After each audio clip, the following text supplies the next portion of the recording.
parece ser um empreendedor que assusta muito a concorrência. Nessa área de negócios da inovação esportiva, você já tomou muita bolada nas costas? Tem muita gente que mete o pau em você? Pega leve comigo, hein, meu? É o estagiário.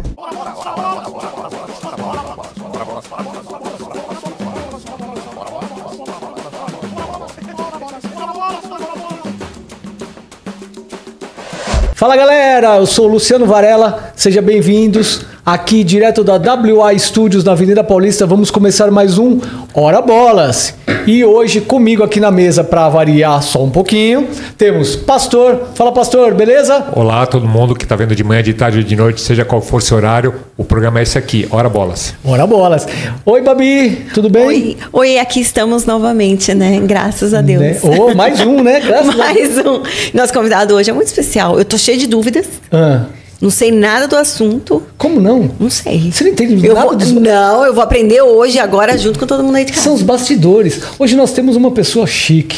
Pessoa que, pra falar com ele, a gente deveria ter vindo de terno, sabe? Pois assim, é, ele tá todo chique, todo vestido aqui. Né? Assim, e nós estamos tudo assim, né? O que é isso? Quem que é, Pastor? Fala pra gente. Fernando Patara, o que ele é? Ele é CEO, vou resumir, CEO do Arena Hub.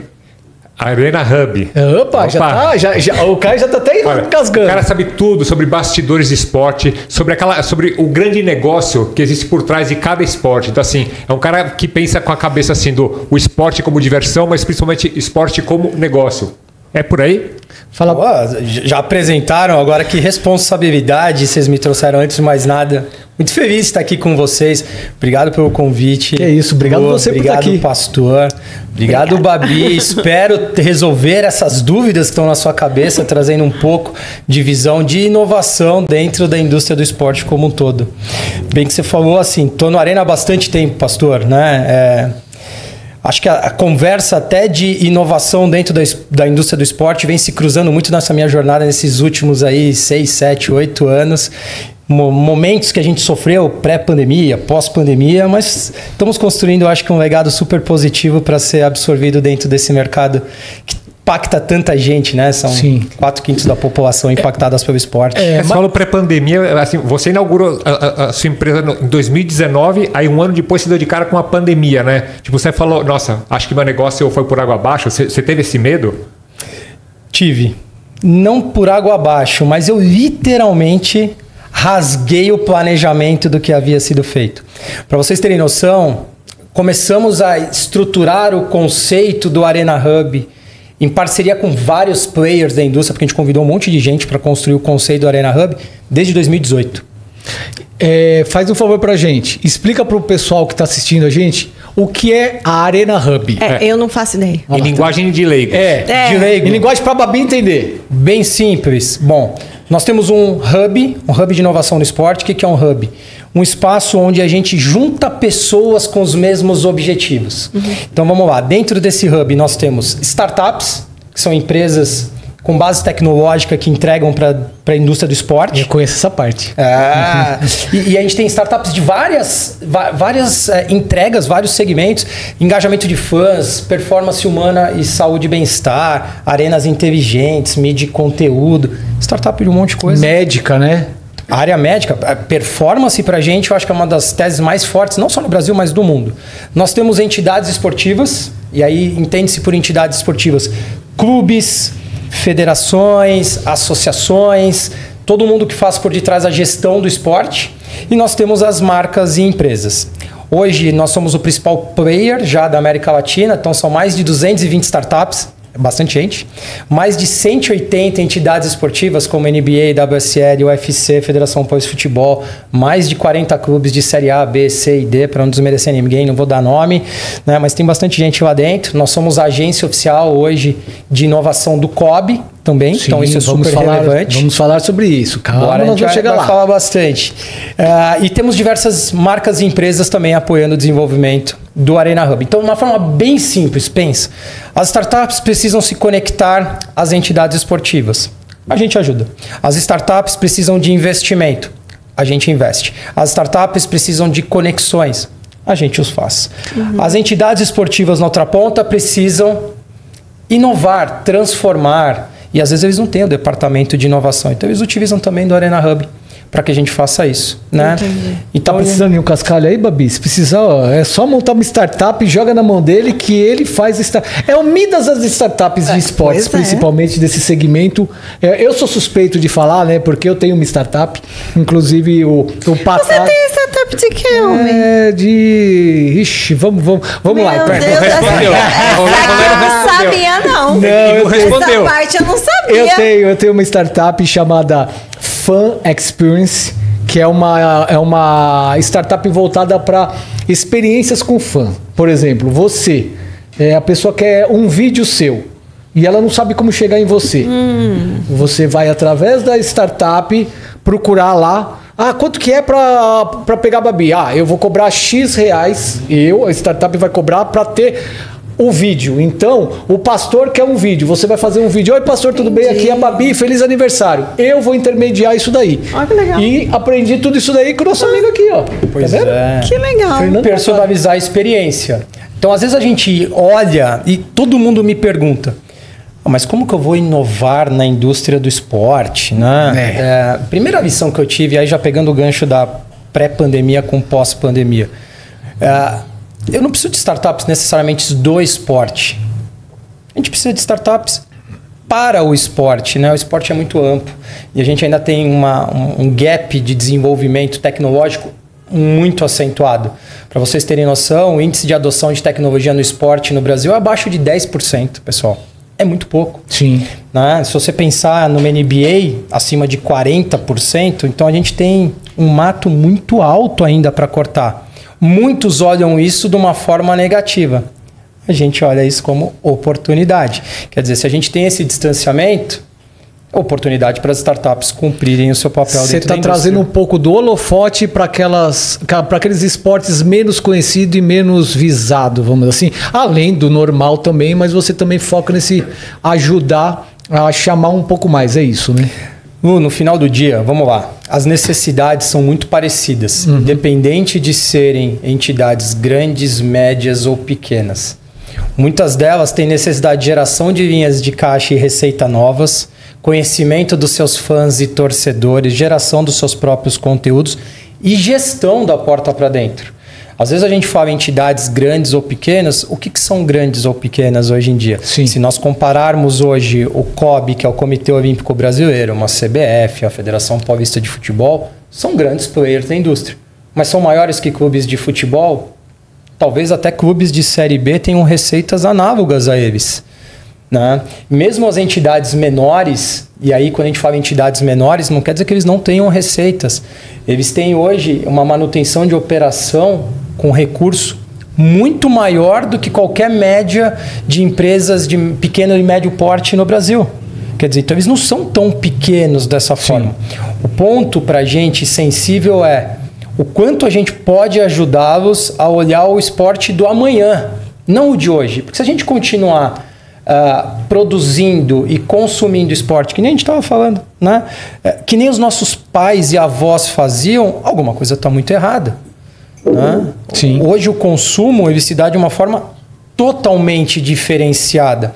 E aí o ponto que a gente traz para o mercado é quanto que as entidades hoje estão trabalhando e enxergando inovação como um core. É um movimento simples? Não.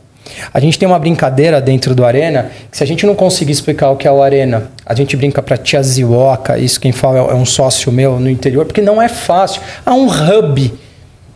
O que é um hub no final bonito, do dia? Né? Não, a palavra é linda, mas na prática não é fácil de explicar. Né? Então, um hub nada mais é do que vamos juntar todo mundo aqui dentro, quebrando barreiras, e todo mundo de forma colaborativa se apoiando? Vamos!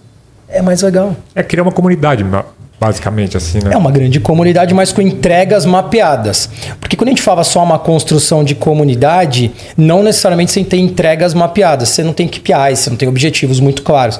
A gente o tem. Né? Então, por exemplo, nós temos um trabalho que a gente faz com entidades esportivas realmente de ajudá-los nesse processo, tanto de capacitação na vertical, de inovação, de impulsionamento de conteúdo nessa direção, e conexão direta com o startup. A gente tem uma régua de comunicação bem grande com as entidades. Se eles vão contratar, Aí já são outros 500, cada um sabe onde dói o seu bolso ou as suas possibilidades econômicas, bem como você disse. Tem entidades com maior capacidade econômica e outras com menores. As startups idem, elas passam ou por programas de aceleração, ou por programa de investimento, ou até mesmo por trilhas de mentorias. Tem muita gente boa no mercado que às vezes quer dar suporte às startups. Por que não a gente dá o alcance a eles, juntando tudo no mesmo ambiente? Então, só uma grande diferença quando a gente fala, a comunidade faz parte da construção do Arena, mas é uma das entregas. Porque a partir do momento que você não tem processos definidos, você tem fumaça. E chega de fumaça. Sim. Né, no mercado esportivo. Uma coisa legal, pastor, que eles fizeram e fazem, é bem interessante, que eles criam umas coisas para fazer com que algumas startups mudem e queiram crescer ou aparecer de uma forma diferente. Eles fizeram uma aceleração bem legal com o pessoal da Stock Car. Eu deixo você falar. Meu, foi sensacional a ideia deles, que o Patara vai explicar como foi, cara. Cara, eu acho que foi uma das ações mais legais que demonstra o que é inovação no core, na veia. A gente fala muito de inovação. Ah, inovação é fazer algo novo. Não, é transformar algo existente. Vamos começar do básico, tá? Ninguém precisa muito reinventar a roda. Então, assim, a gente já faz conexão entre startups e entidades esportivas. Eu posso fazer aqui, sentado nessa mesa, batendo um grande papo, te apresentar para startup, apresentar startup e entidade? Posso. Mas eu falei, e se a gente fizesse de uma forma diferente?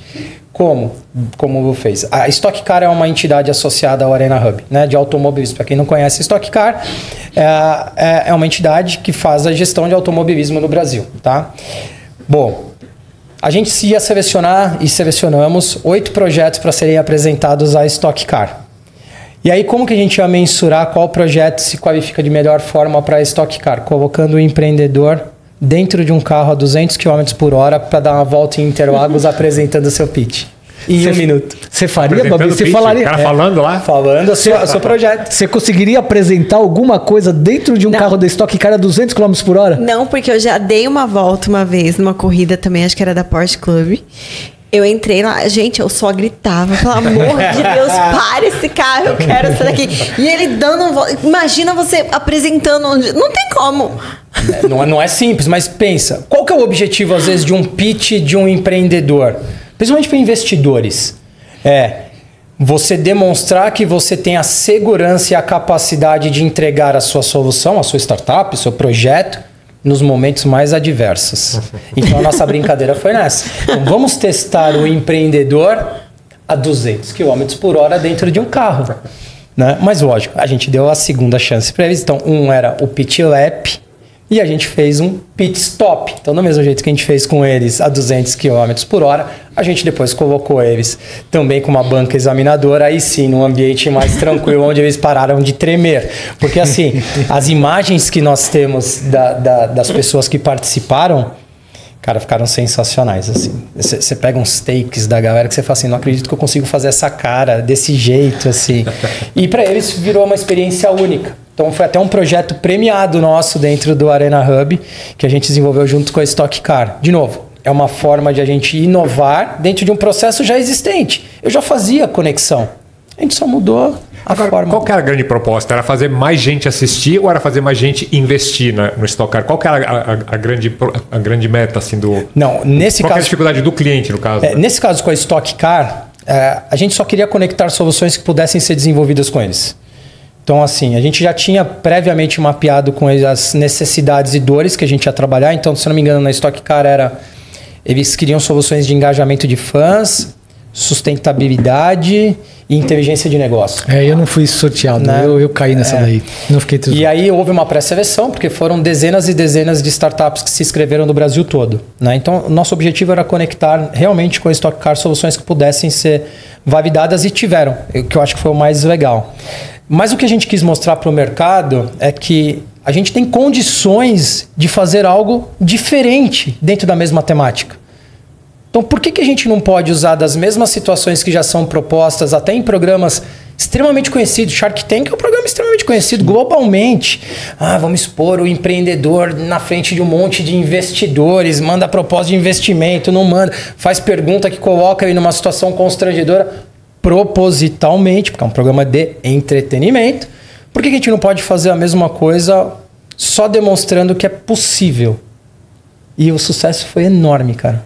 Do nosso lado foi enorme, assim. E aproveitando, né, que você está falando aí de inovar, né, de trazer coisas novas, quais são os pilares da inovação do esporte, assim, para você, né? Os pilares hoje... Os pilares. Vamos lá, assim. A gente tem alguns pilares fundamentais. Pelo fato de a gente trabalhar no âmbito de startups, eu acho que a tecnologia tem que ser core. Principalmente quando a gente pretende conectar... O que é core pro leigo? Tipo, core tem que ser o objetivo principal do projeto, por detrás. Então, por exemplo, não quer dizer que consultorias não possam entregar soluções à indústria esportiva. Elas podem, a gente apoia, mas são projetos que a gente enxerga com potencial de escalabilidade menor. Porque você depende de pessoas e não necessariamente da tecnologia. Né? Então, a gente impulsiona muito tecnologia. Do outro lado, e a gente não pode deixar de ter, para mim, como pilar base, capacitação e educação. Para mim, isso é um pilar social, se a gente for parar para analisar. Né? Economias desenvolvidas que utilizam o esporte como pilar têm resultado positivo tanto de performance com resultado, né? Resultado que eu digo medalhas ou títulos, mas formam um grande cidadão. No final do dia, a gente precisa disso. Né? Então, ó, tecnologia, um pilar para a gente fundamental. Educação, para a gente, um pilar fundamental. Hoje dentro do Arena Hub. E me fala uma coisa, você está falando, que você falou no começo sobre o COB. Vocês são a empresa hoje dentro do COB. Explica um pouquinho para a galera aí o que vocês fazem. E você também fez agora recentemente um projeto para escolher algumas startups para ajudar, né? Como foi isso? O que a galera achou? Cara, vamos lá. A gente tem uma parceria super sólida com o COB, que a gente já vem trabalhando há bastante tempo, né? Onde hoje a gente é realmente o parceiro de inovação oficial do COB, onde a gente constrói um ciclo de 4 anos muito bem mapeados. Esse já eu acho que é a parte mais legal, galera. Então, assim, mais do que eu ter uma ação pontual, plug and play, entreguei, não. A gente vai absorver o Movimento Olímpico 2028 Los Angeles, que é o que a gente está falando. Sensacional. Então a gente começou inicialmente fazendo um grande mapeamento, como nunca foi feito antes no Brasil, do grau de inovação das entidades esportivas. Muito da porta para dentro. Vamos ver exatamente como é que está a nossa cozinha de todas as entidades. Para ajudar as pessoas que estão lá acabar ganhando medalha, a evolução do ser humano ou de tecnologia interna?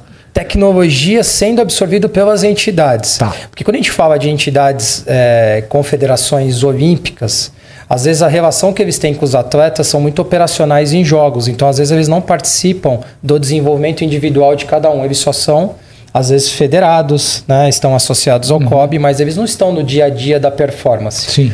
Mas a gente perguntou para cada uma das entidades o quanto que eles usavam de inovação em todas as suas áreas. Então, performance humana que você me trouxe, sim, era uma das perguntas. Se eles utilizavam plataformas de captura de dados e de análise desses dados, olhando muito resultados futuros que a gente pode ter. Né?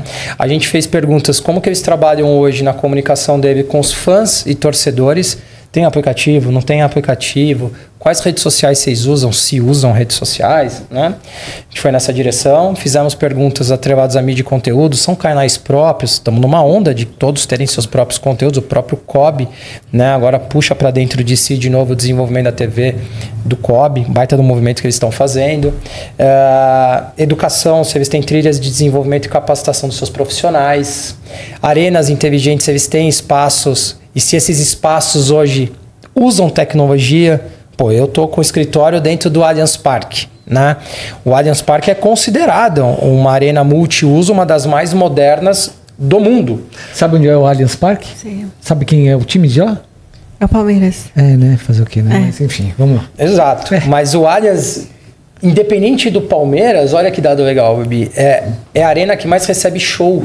Ah, sim? Tem vários? Do mundo. Vários. Sabia? Do mundo. Vários shows lá. E sabe que... Vou fazer só uma aspas aqui, eu já volto para outro assunto. Relaxa, a gente tá tudo vai certo. Aqui é isso. Então, assim... por que eles conseguiram hoje se transformar numa arena que recebe muito show? Por conta de processos inovadores que eles fizeram. Trabalhou muito tempo com música, né? Então, assim, qual que é a diferença? A dificuldade do contratante, às vezes, quando você aluga um espaço físico e o estádio é um espaço físico, você traz toda a sua infraestrutura. Só que o palco que ele usa é o diferente do palco que você usa. Vamos supor que são 2 contratantes diferentes e os 2 querem agenda para mim. Os 2 precisam de datas. Então você vinha, procurava, às vezes num sábado, e ela queria, às vezes, uma terça-feira, você ia falar, não dá, porque eu preciso de X horas para desmontar e eu preciso de X horas para montar. Então você vai limitando as suas agendas de eventos dentro. O que eles fizeram? Eles começaram a padronizar a infraestrutura básica do estádio. Todo artista toca basicamente com a mesma estrutura? A básica. Palco. Só a básica. Aí você pode customizar. Lógico, que é o mais tem um demorado. outro show que eles vão trazer a infra deles. Não tem como, né? Grandes palcos, grandes players, mas é comum você ver agora no Allianz uma agenda de shows com artistas diferentes na mesma semana. Antigamente era impensável. E dá para fazer tanto virado para pro gramado, quanto só para bancada. Eventos menores também ele faz no mesmo local. Eu nunca fui num show lá. Nunca fui. Não, é sensacional. É uma experiência super legal, até porque o estádio ele foi construído para ter uma acústica que ajude para shows. Então ele retém muito o som. É muito legal assim o que eles construíram. Não é o melhor estádio do país, né? Lá fica lá em Itaquera. Pra ver shows, Sim, mas... mas... São Paulino, mas assim, tipo... Tô falando pro futebol. Pro vi show futebol dos Itaquera. Titãs lá que, nossa, a estrutura, assim, tipo... E a forma, por exemplo, como Não, a público acústica... abraça. E a acústica é muito boa. lá. A acústica é E tem uma coisa ainda, tipo, aí, o metrô ainda não tá pronto, porque quando o metrô lá estiver pronto, vai ser ainda melhor, porque hoje em dia o transporte você tem que ir de ônibus, descer um pouco longe, assim, mas quando tiver metrô lá, que vai ser bem perto, aí, inclusive, o imobiliário, né? Aquela região é uma das regiões mais valorizadas hoje para comprar imóvel, porque todo mundo quer ter uma coisa de Airbnb lá perto, né? A pessoa vem, fica hospedado, em vez de ir num hotel, ficar lá numa residência, dessas não residenciais assim, e ver o show, né? Agora vai ficar muito perto. Né? Se eu não me engano, são 300 metros de 300 distância. metros, né? Hoje eu acho que é 1,5 km. Porque tem que descer na metrô Barra Funda e vir andando, né? E aí, só voltando para o COB que você me fez a pergunta, Lu.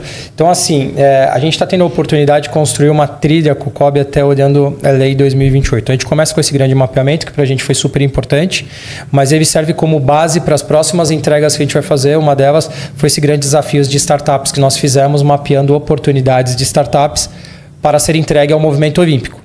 Ah, mas você fala COB, você fala movimento olímpico, é porque a gente entende como movimento olímpico também a participação de atletas, ex-atletas. Então, não necessariamente só o COB, mas COB, confederações, atletas, ex-atletas. Um 360 geral, né? Um 360. Então, esse grande desafio foi muito para uma grande oportunidade as startups se conectarem no principal player que existe de esportes no Brasil, né? Que absorvam a maior quantidade de esportes no Brasil.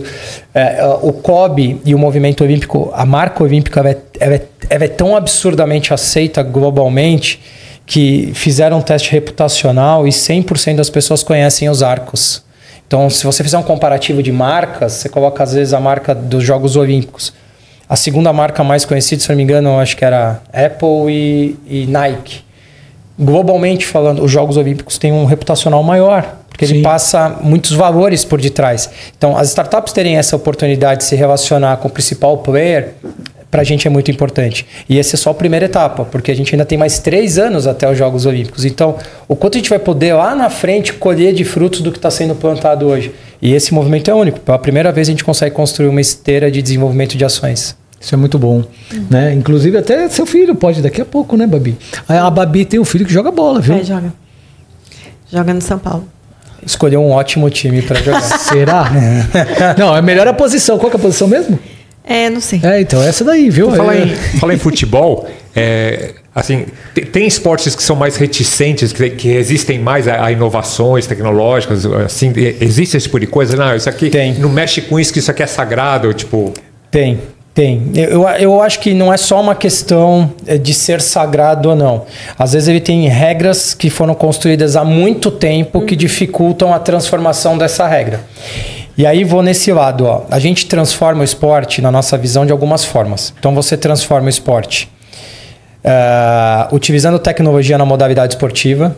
E aí eu vou puxar um tema controverso, vamos supor, o futebol. VAR. Né? É tecnologia transformando a modalidade esportiva. Né?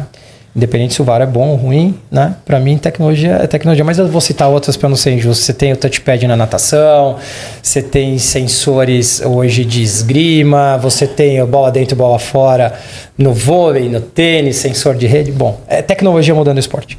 Você tem a tecnologia mudando a prática esportiva. Aí tanto faz se é amador ou profissional. Né? Você quer ter a experiência, você quer colher seus dados. Então hoje é super comum você ver a galera correndo com relógios, fitas métricas, tem um trenzinho óculos que usa baixa aqui também. pace. O que é aquele negocinho Medimento, que o povo usa? medir os batimentos. Ele está calculando tudo. Então, assim, as pessoas querem hoje mensurar os seus próprios resultados. E eu nem falei se era profissional ou amador. Você tem o profissional usando o colete, mas você também tem o amador também usando. Então, você tem a tecnologia para a prática. Você tem a tecnologia para quem consome no esporte. Experiência de fãs, vide a sua startup que entrega para experiências de fãs, experiências em arenas. Então é para quem consome. Grafismo, mídia de conteúdo. E você tem a sociedade que é impactada. Grafismo você está falando para TV, no caso. Para TV, para a gente levar cada vez mais clareza e transparência nas transmissões. Então, por exemplo, você tem no Tour de France métricas apresentadas ao vivo que mostra a distância entre um ciclista e outro. Isso é grafismo. Você tem no golfe, por exemplo, quando o cara dá uma tacada, a projeção da parábola da bola. É grafismo. Tudo isso para tangibilizar. Fórmula 1. Agora teve um legal também no beisebol. Pô, o beisebol, assim, aonde que é strike e aonde é ball? Para quem não sabe, no beisebol, assim, quando o cara arremessa para outro rebater, né? Tem um espaço... quadrado, né? E esse espaço ele é determinado numa projeção entre cotovelo e joelho. Então você só pode arremessar a bola entre cotovelo e joelho do rebatedor. Subjetivo, né? Então o que eles fizeram? Pequena bolinha leve. E aí nas transmissões, agora eles colocam um quadradinho. Então quando o cara, o arremessador arremessa, você vê onde a bola pegou no quadradinho. E aí você entende se foi strike ou não, né? Grafismo, porque eles não utilizam isso como parâmetro para o jogo. Mas aí quando você me perguntou em relação à resistência por esporte, está mais atrelada às regras e não necessariamente à tecnologia na outra ponta, né? Então você tem esportes que são mais tradicionais e outros menos tradicionais. Para a gente tomar uma decisão de utilizar uma tecnologia no esporte, a primeira coisa que tem que ter na cabeça de todo mundo é a seguinte: todo mundo terá acesso a isso? Porque você está mudando uma regra. Então vamos lá. Ó que legal, hein, pastor? Vamos lá. Você pegar um grande slam de tênis, tá bom? Que é um evento esportivo, e colocar nas linhas a utilização de câmera para dizer se entrou ou não, é um evento que tem início, meio e fim, e é aquele evento, tá? Você trazer para mim que todo jogo de tênis do Brasil tem que ter câmera medindo a linha. Aí você fala, não, é impossível, porque tem jogos de todas as formas. Futebol, e esse é o ponto. Então, assim, o futebol, vamos trazer a tecnologia da bola dizendo se entrou ou não. Todas as bolas vão ter essa tecnologia? Todas as traves vão ter essa tecnologia, esse IoT? Sim ou não? Talvez não. VAR, todos os jogos têm disponibilidade de utilização. Tem VAR todos os jogos? Não tem VAR, e por isso que eles foram reticentes em colocar o VAR. Então você vai colocando e aplicando e vai crescendo. Por que algumas competições demoram mais para utilizar a tecnologia como um todo?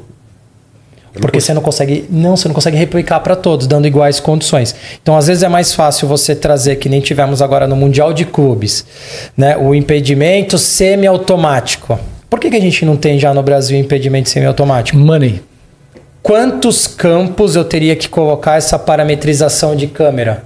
Olha que caro, né? Então você tem que dar iguais condições. Você não pode ter no Maracanã, no Morumbi e no Allianz Parque e de repente você não ter no estádio do Cuiabá. Sim. Também tem que ter, porque é a mesma regra para todo mundo. Por isso que eles aplicam, às vezes, em competições isoladas e não no todo.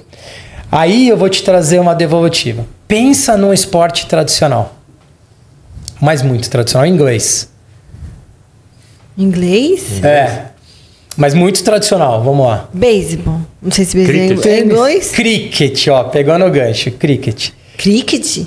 Cricket é um dos esportes mais antigos e mais tradicionais que existe. Sabe o que é o cricket na prática? Lógico, não me xinguem a galera do cricket. A cara da Babi. Né? Senão o pessoal do cricket vai me xingar. Zero ofensivo. Pessoal, ao contrário, eu tô fazendo um baita de uma publicidade sobre o cricket. É muito parecido com o que a gente popularizou de uma forma amadora no Brasil, o taco. É um taco gourmetizado. É isso. Mas... tá. Que tem um martelinho aqui que você faz assim? Isso aqui não é com martelinho, latas, taco de madeira. É o taco de madeira. O cricket, olha que legal. O cricket é um esporte inglês, né? Super tradicional, um esporte de colonização inglesa para demonstrar aos colonizados que eles eram melhores e colocavam o esporte para rodar. Quantos dias durava uma partida de cricket? Dias? Uma partida. Nem ideia. 3 dias. 3 dias. Só pra colocar a bola no buraquinho? Não, porque enquanto você não derruba a casinha, tem que derrubar a casinha. Não, do buraquinho é o golfe. Não vamos misturar a bolinha. Aqui, ó.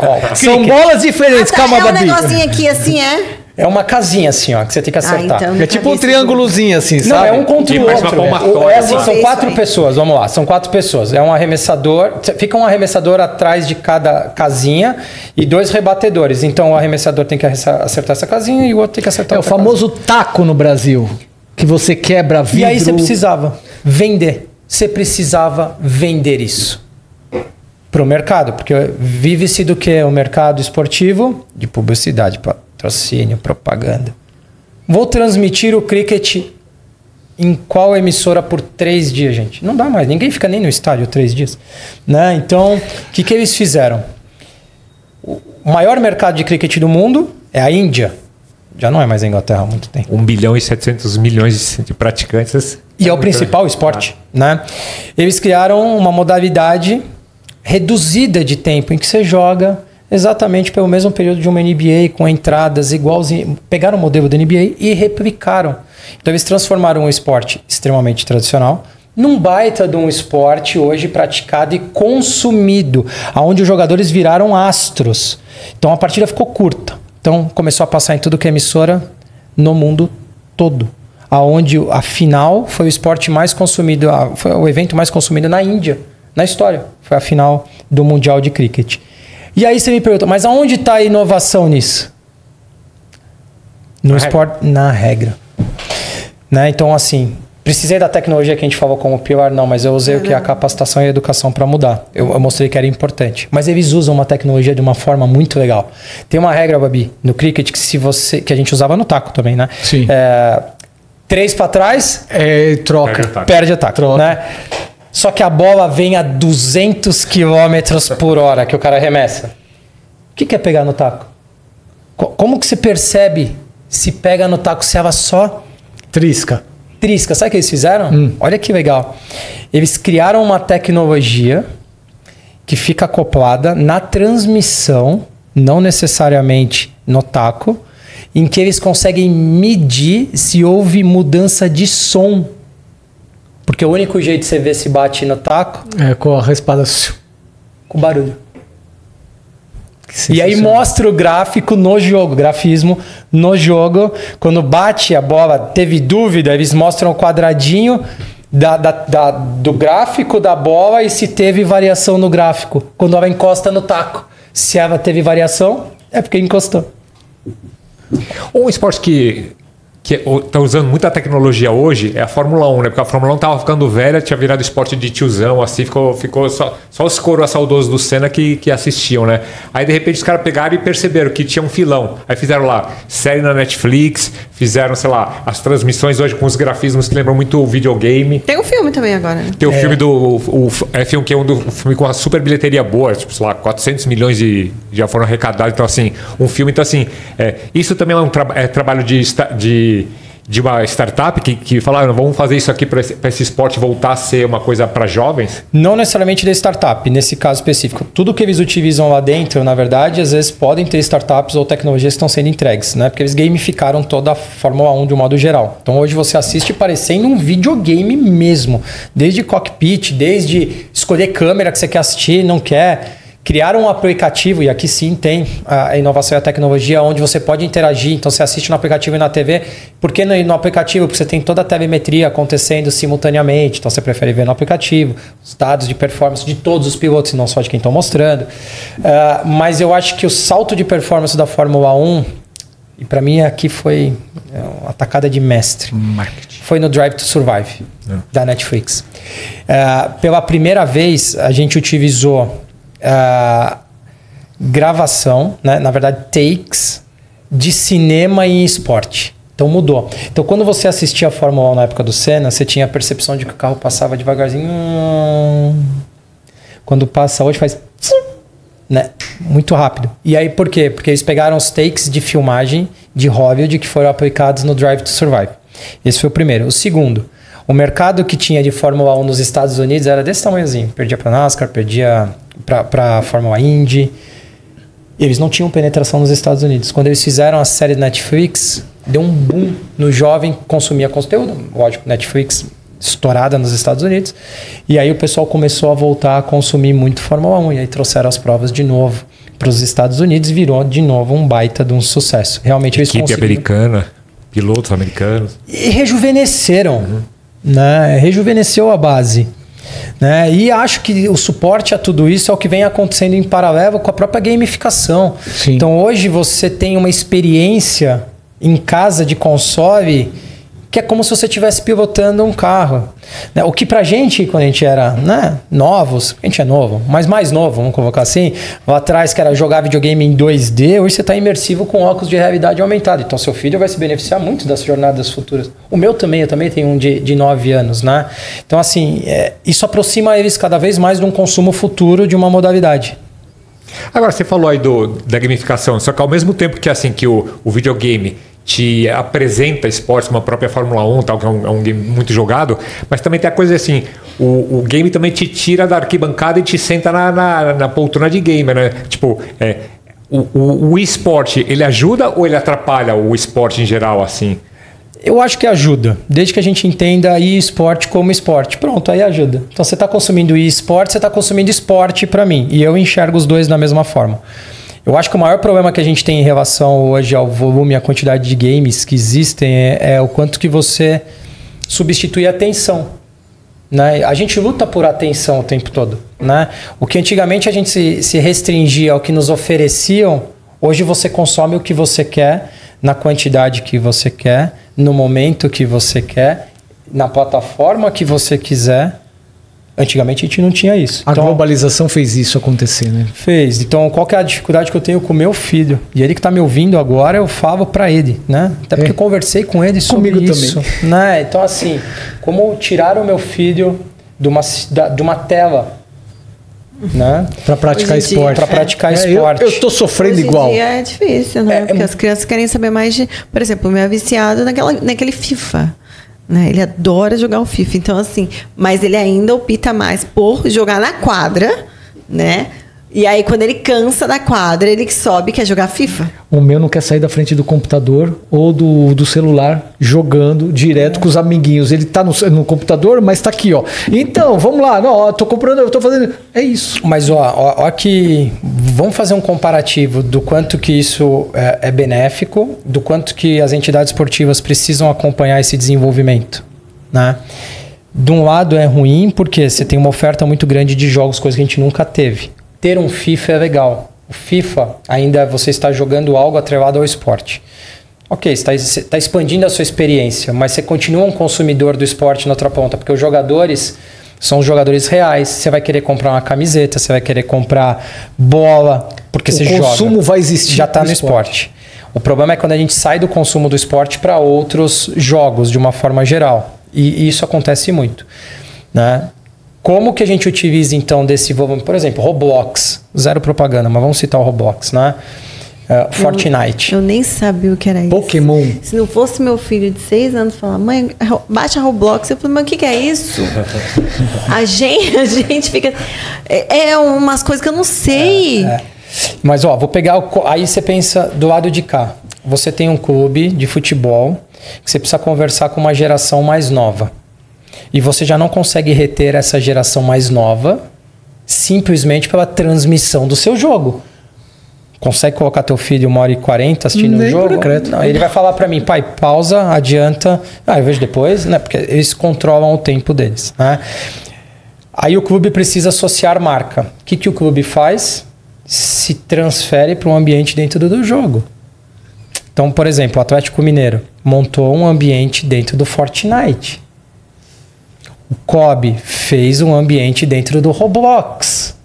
Porque as crianças estão aonde? Estão no Fortnite, estão no Roblox, então associa a minha marca por dentro de um game. É inovação. É inovação. Mas isso é tão sensível que a própria NFL, que para mim eu acho que é uma das referências globais de inovação, tal qual a NBA, né? Porque eles mudam a regra em prol do jogo. Por isso que eu acho que eles são importantes. Eles perceberam que existe uma perda significativa de audiência. Que vai existir daqui 10 anos uma perda significativa de audiência. Por quê? Porque se os pequenos não estão assistindo, no futuro não vão assistir. E aí meu produto vai perder valor. O que eles fizeram? Já percebendo isso, se associaram a Nickelodeon, canais de infantis, e com inteligência artificial transmitem o jogo simultaneamente na figura de personagens. Mas como isso, Patará? Não entendi. Então vamos lá. Recentemente, teve 2 grandes exemplos. Eles fizeram um jogo ao vivo. O jogo estava acontecendo na ESPN, num canal norte-americano. E na ESPN 3, era dentro do quarto do Woody, do Toy Story. E ainda todos os jogadores eram personagens do Toy Story. Ao vivo com inteligência artificial. Surreal isso. Fizeram esse ano com o Bart, que era os Simpsons. Mas se limitaram a isso? Não. NBA fez um jogo, né? Dentro da Disney, onde os personagens eram todos personagens da Disney. Então, em vez de ter o LeBron, era o Mickey. Só que o jogo era do Lakers. Quando o LeBron fazia uma jogada, arremessava, o Mickey... Era o Mickey o tempo todo. Maravilhoso. Só que ele pegava a movimentação do LeBron. Olha como... Então, o IA seguia os passos de que estava rolando no ao vivo e retransmitia através do personagem. Simultaneamente, sem delay. Imagina a criança. Sem vai, delay? Mickey! Vai, Pato Donald! Mas aí, de novo, aí eu dou um passo para trás. Ou a gente enxerga que o esporte precisa evoluir para entregar uma proposta de valor para o seu consumidor mais novo, ou lá na frente ele vai perder valor. Não tem como. E você falou de mudar, tem um exemplo recente que assim, que a Kings League, uma liga de futebol foi criada pelo Piqué lá do Barcelona, assim tal. Ele veio pro Brasil e o Neymar é dono de um dos times mais fortes, o Fúria, se não me engano, assim, né? E assim, no dia da final, que foi acho que no Allianz Parque, lotou aquilo, assim, e o público era 89%, sei lá, de jovens, molecada assim de 19, 18, 15, 13 anos, então assim, tipo... Isso pode gerar com que esse tipo de esporte substitua um dia o futebol tradicional, se o futebol não acordar e mudar? Substituir eu acho difícil, porque a gente está falando uma modalidade hoje que é a principal modalidade em quase todos os países do mundo, né? Então, substituir, talvez não. Mas vai ligar, e está ligando, na verdade, um sinal de alerta de que precisamos interagir com os nossos torcedores e com a nossa audiência. Por exemplo, a Kings League, a regra da Kings League era mudar a regra a qualquer momento. Sim. Por que eles faziam isso? Para deixar o jogo interativo, né? Começava-se de uma forma igual todos. Então você tinha as regras básicas, goleiro, jogadores, campo, bola, são regras básicas. A gente não pode ignorar isso. Chuteiras, meiões, isso faz parte da regra do jogo. Em determinados momentos, você jogava um dado e aí tiram 2 jogadores do outro time. Agora o seu gol vale 2. O que eles estavam fazendo com isso? Interagindo com o público.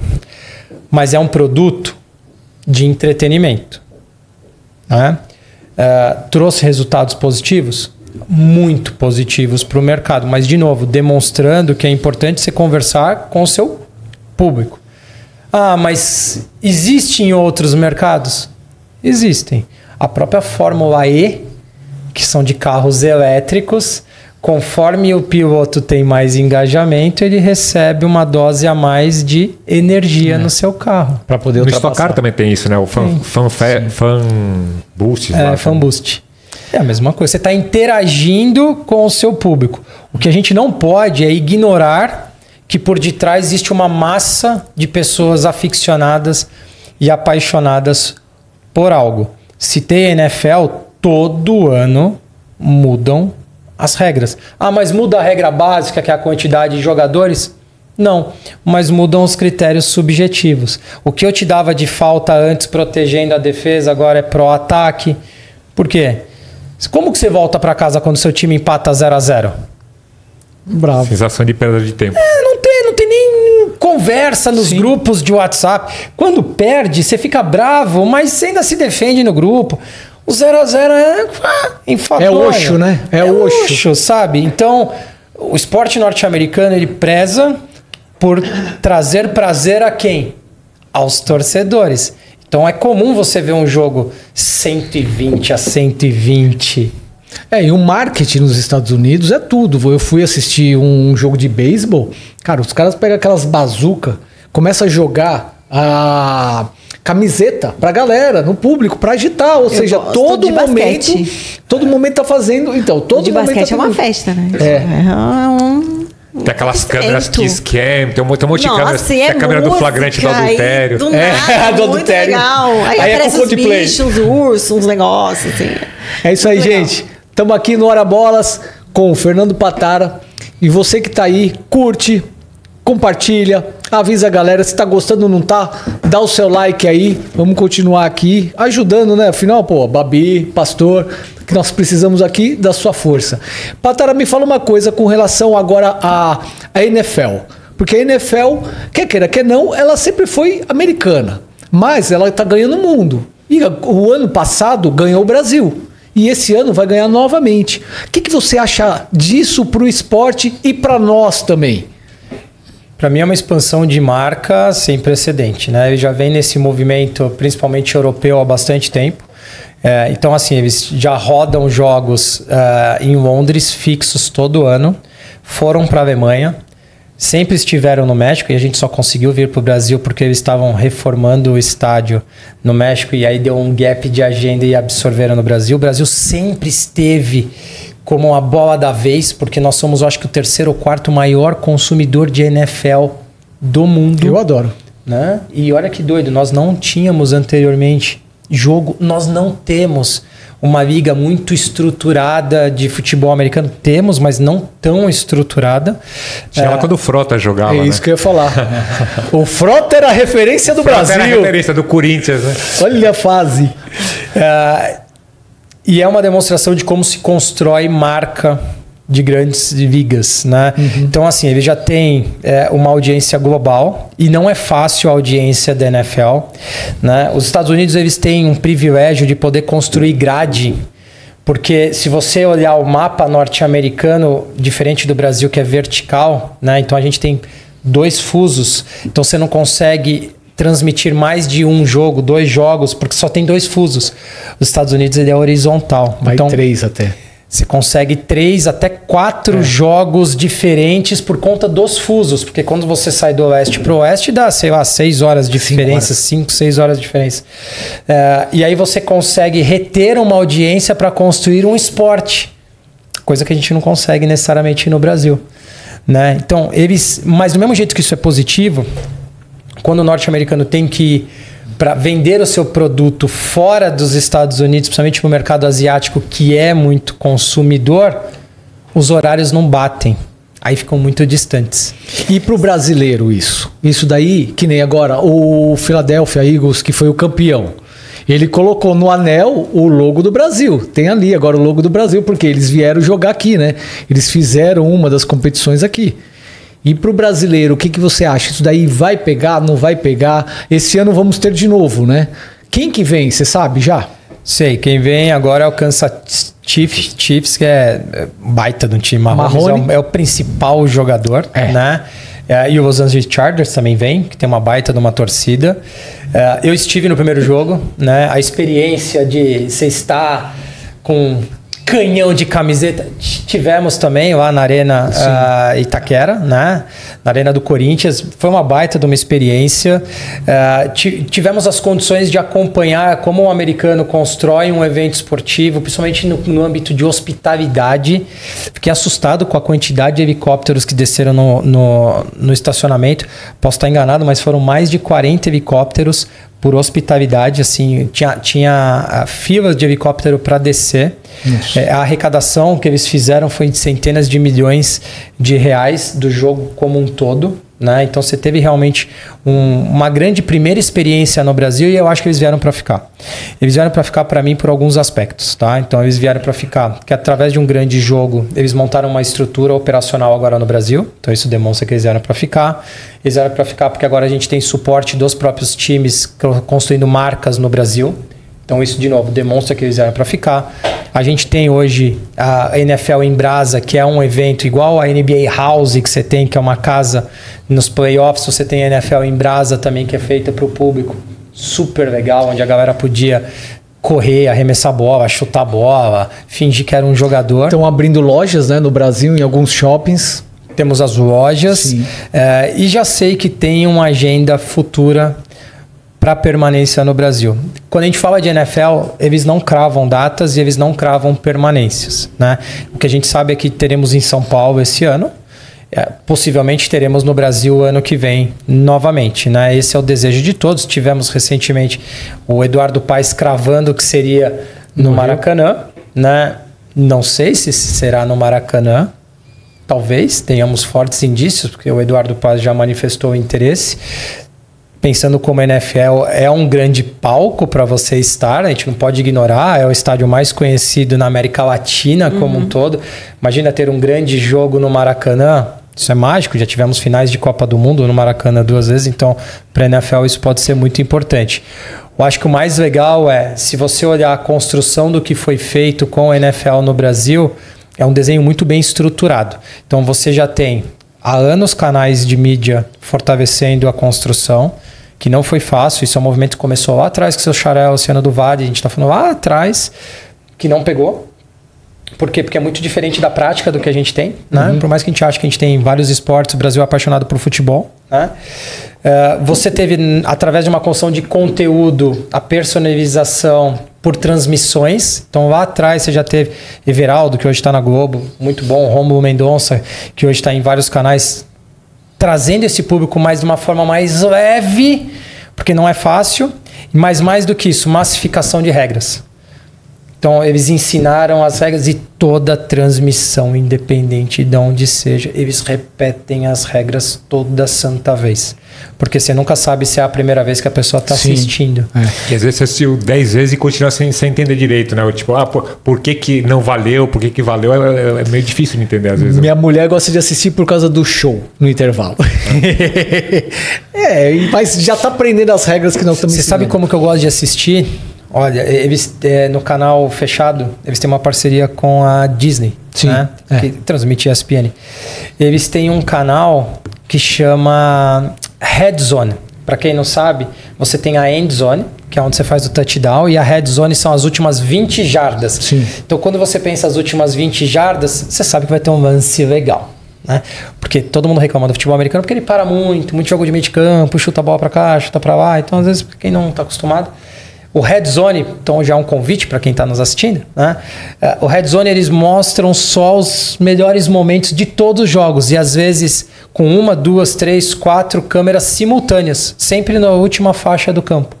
Então, se o prazer é ver a pontuação, você vai ver pontuação o jogo todo. Isso que é legal. Então, quando você não tem um time, você tem todos os times. Isso aí.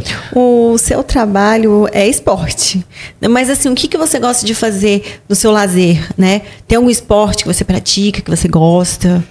Meu trabalho é esporte, né? Mas eu não trabalho só por esporte, né? Eu trabalho... Porque, na verdade, sou um apaixonado por transformar a indústria esportiva dando inovação.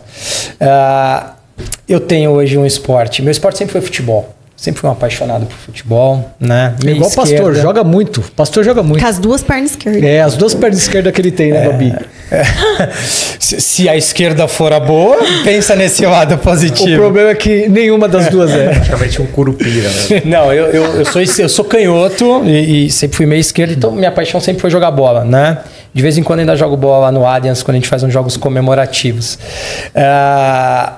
Mas me lesionei como um bom atleta amador que acha que é novo e não é mais, me lesionei. E aí eu migrei para o tênis, né? E aí eu jogo hoje 4 vezes por semana tênis, mas também faço Muay Thai, faço academia. Hoje eu estava conversando, na verdade, com o meu personal, né? O quanto que a gente tem que colocar padrões saudáveis na nossa vida. Sim. A gente só vai perceber isso quando a gente já não tiver condições de fazer, que é lá na frente, né? Então, assim, pratiquem esporte. Independente de qual seja o esporte. Eu brinco do tênis, mas saiu um estudo recentemente. As pessoas que praticam regularmente tênis vivem até 10 anos mais. Eu vou fazer então.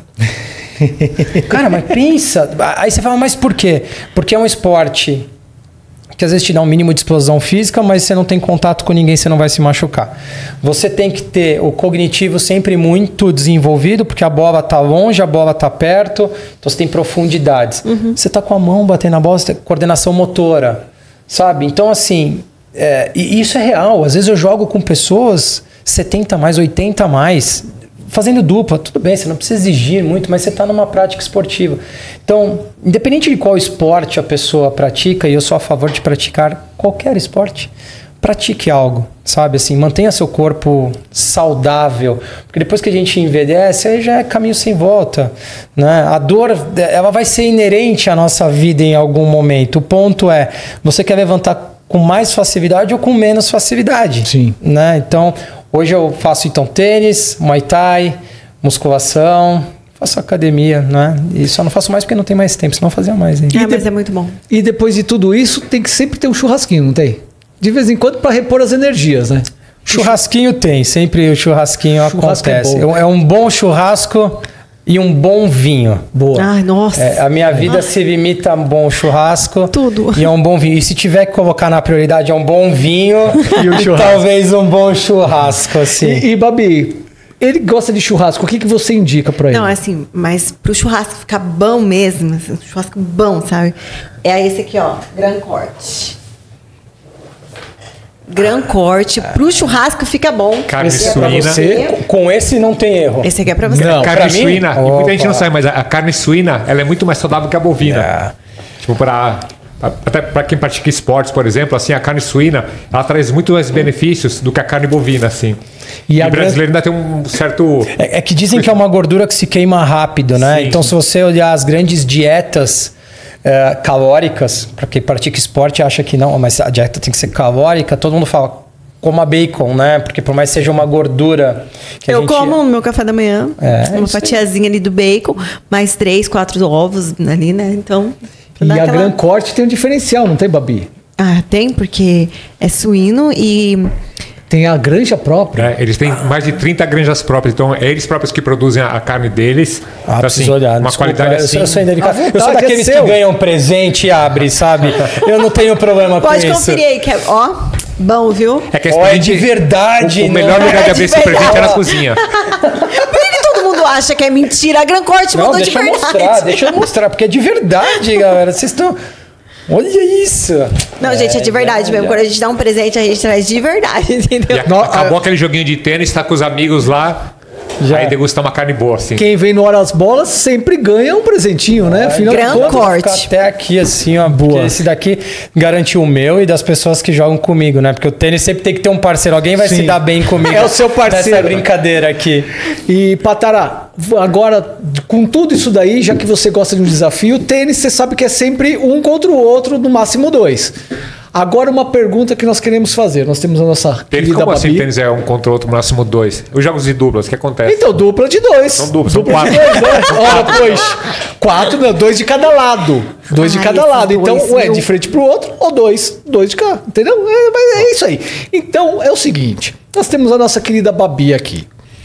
Você gosta de desafios, certo?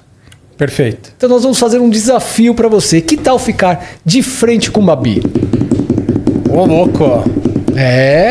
Babi aqui é um gênio. De frente com ela, quero ver se você aguenta. Eu vou pegar leve? Vou pegar leve. Bora então. O estagiário? É a culpa do estagiário. Tá. Topei. Não fica bravo comigo não, que a culpa é do nosso estagiário. Estagiário sempre prejudica a Babi. Mas tá tudo certo, né? Vamos lá que agora é comigo. Bora que eu encaro esse desafio então. Agora o bate-bola é com a Babi. Isso, mas antes, muito obrigado por tudo, pela sua presença. Obrigado novamente. Deixa aí seus contatos, seu Instagram, o que você quiser falar aí pra galera que tá nos assistindo aí. E vamos com... Posso uma última pergunta que, assim, Claro. que eu acho que é importante? Assim, eu tenho uma startup ligada e uma grande ideia ligada ao esporte. Assim, como que eu faço para te apresentar isso, para chegar com essa ideia para você? Muito bom. Bom, vocês têm o canal aberto do Arena Hub. O Arena Hub hoje tem suas redes sociais, o próprio site. A gente tem um formulário de contato. Entre nas nossas redes sociais, que é muito mais fácil. Vai lá no Instagram, manda um @ArenaHubSP. Tem o meu pessoal, Fernando Patara. Se não achar, digita Fernando Patara no Google, que é mais fácil, também vai me achar. Fernando Patara. Fernando Patara, mas no Google também tem, LinkedIn também, sou uma pessoa super acessível. Às vezes demora um pouco para responder, faz parte, não tenho como, né? Muita gente às vezes chamando, mas respondo todo mundo sem exceção.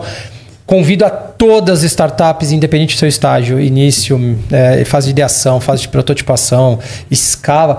Cara, vem bater um papo, né? Eu acho que cada vez mais a gente tem que estar juntos numa construção de transformação da indústria, né? A gente não limita ninguém, é um hub 100% de inovação aberta, é um hub que não tem custo para as startups, não tem custo para as entidades, sabe? Então, o nosso objetivo realmente é poder ajudar no desenvolvimento do mercado. Então, quem quiser bater um papo comigo, Fernando Patara, mas também põe aí no Google se não achar, Fernando Patara. Arena Hub, para quem que tem uma startup, uma inovação, tudo. Esse é o homem. Vai tomar um café que você vai aprender muito. Eu posso dizer porque eu aprendi muito nessa parte, viu? Venha visitar, que Bora. é legal o espaço, não é legal? Muito, muito legal. Eu vou conhecer. E ele paga o almoço, viu? Ele paga o almoço de vez em quando. Eu vou lá conhecer também, que eu quero ver Vamos como lá, é que o é. almoço lá é muito bora. bom, viu? Nossa. Bem, o almoço vai ser por minha conta. Tá vendo? Ó, por minha conta aqui. Ah lá. Obrigado, Patara, novamente. E agora, de frente com o Babi. Pega leve comigo, hein, meu? É o estagiário. Nessa área de negócios da inovação esportiva, você já tomou muita bolada nas costas? Bolada nas costas? No meio esportivo a gente fala que é um mercado de baixa governança, vamos colocar dessa forma. Como é um mercado muito pequeno, talvez as pessoas queiram sempre se beneficiar uma em cima das outras. Você parece ser um empreendedor que assusta muito a concorrência. Tem muita gente que mete o pau em você? Eu acho que quando a gente fica exposto não tem como evitar, né? O que a gente tenta evitar sempre talvez seja uma bola dividida em momentos que não são tão favoráveis. Seu telefone não para. Quando toca, pensa em quem? Eu penso... Não sei se eu penso em alguém. Ultimamente eu não tenho atendido tanto o telefone, Babi. Essa questão de muito spam no telefone, eu prefiro primeiro ver a mensagem por WhatsApp e depois sair atendendo o telefone. Quando uma empresa pede os seus serviços, você dá a retaguarda? Suporte total, 360 graus para todas as empresas.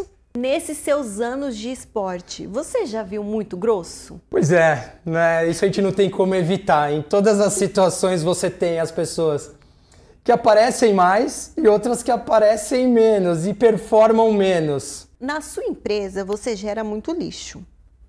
Em que dia da semana pegam no seu saco? Final de semana. Sempre são as datas mais convenientes. O sucesso no trabalho depende de muito suor.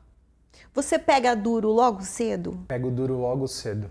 Mas também pego duro no meio do dia, pego duro à noite. Acabo pegando duro o tempo todo. É o dia inteiro no duro. É o dia inteiro no duro. Quando chega no almoço, você traça um executivo? Tô meio de dieta ultimamente, viu, Babi? Não vou mentir pra você. Prefiro muito mais uma saladinha, um grelhado, né?